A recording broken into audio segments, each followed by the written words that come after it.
ब्रेकनंतर आपलं पुन्हा एकदा स्वागत आणि आता एक मोठी बातमी समोर येते। 9 जूनला उपमुख्यमंत्री सुनेत्रा पवारांचं खासगी विमान बिघडलं होतं अशी माहिती समोर येते। दरम्यान बिघडलेलं विमान हे VSR कंपनीचं होतं आणि ज्या विमानातून सुनेत्रा पवार यांनी प्रवास केला ते विमान देखील VSR कंपनीचं होतं अशी माहिती सूत्रांनी दिली आहे। 9 जूनला मुंबईहून दिल्लीला जाताना संध्याकाळी 5 वाजताचं विमान 2 तास उशिरानं म्हणजे 7 वाजता उडालं। सुनेत्रा पवार यांच्यासह खासदार पार्थ पवार, खासदार सुनील तटकरे आणि खासदार प्रफुल्ल पटेल यांनी देखील या विमानातून प्रवास केल्याची माहिती सूत्रांकडून मिळते। अधिक माहिती देत आहेत आमचे प्रतिनिधी प्रणाली कापसे आपल्यासोबत जोडल्या गेलेल्या आहेत। प्रणाली,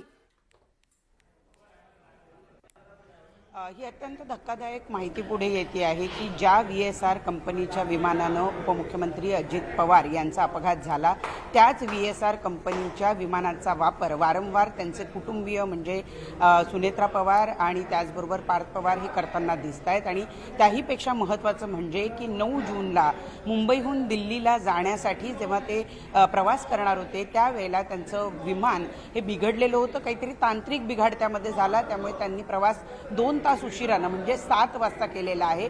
परंतु तो प्रवास सुद्धा त्यांनी पुन्हा एकदा VSRच्याच विमानानं केलेला असल्यामुळं ही जी परिस्थिती आहे ती निर्माण झालेली आपल्याला बघायला मिळत आहे। सगळ्यात महत्त्वाचं म्हणजे की उपमुख्यमंत्री सुनेत्रा पवार यांच्याबरोबर खासदार पार्थ पवार, खासदार सुनील तटकरे, खासदार प्रफुल्ल पटेल हे सुद्धा याच विमानानं प्रवास करत असल्याचं आपल्याला बघायला मिळत आहे। अतिशय धक्कादायक ही माहिती आहे की ज्या VSR कंपनीच्या विमानानं उपमुख्यमंत्री अजित पवार यांचा अपघात झाला होता, ज्यात त्यांचं दुर्दैवी निधन झालेलं होतं, त्याच कंपनीच्या विमानांनी वारंवार अजित पवार यांचे जे कुटुंबीय आहेत ते सुद्धा आपल्याला प्रवास करताना दिसत आहेत। आणि त्यातूनच हा प्रश्न निर्माण होतो। एकीकडे आपण जर बघितलं तर आमदार रोहित पवार वारंवार या VSR कंपनीवर आरोप करतायत, त्याच्यावर FIR दाखल झाली पाहिजे याची मागणी करतायत, त्याची चौकशी होती आहे।